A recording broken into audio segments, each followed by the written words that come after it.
කොණ්ඩේ ලස්සනද? ඇත්තටම ඔයාට ඉපදුනත් හරි ටික කොණ්ඩයක් තිබිලම නැද්ද? මොකෝ නැත්තේ?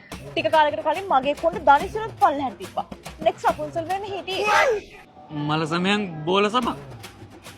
ඉතින් කොණ්ඩේට මොකද උනේ?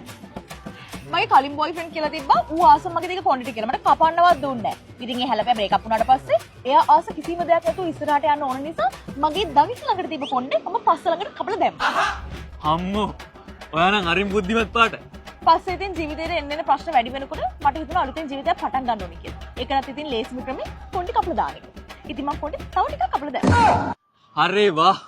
හරිම බුද්ධිමත් පාටයි.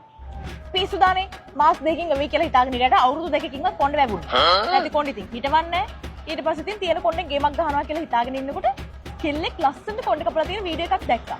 ඊට පස්සේ ඉතින් මගේ යාළුවා කිව්වා "ඔනී ඔයාට නම් ලස්සන තියෙයි කපන්න කියලා." ඊට පස්සේ ඉතින් තිබ්බ ටිකක් කැපුවා. එහෙනම් ඉතින් ඒ කෙල්ල වගේම ඔයත් ලස්සන වෙන්න. හරිම බුද්ධිමත්. කොණ්ඩේ කපන තැනදී නම් රාජකුමාරියක් වගේ පෙනුණා. ගෙදර ආවට පස්සේ නම් ඉනෝකක් වගේ තමයි පෙනුනේ. ඊට පස්සේ හිතාගත්තා ආනන් ජීවිතේට කොණ්ඩේ කපන්න නැහැ කියලා. හැබැයි එතකොටම ආරංචියක් ආවා කොල්ලෙක් ගියදී කොණ්ඩේ අගිස්ස කපපුවම ඉක්මනට වැවෙනවා කියලා.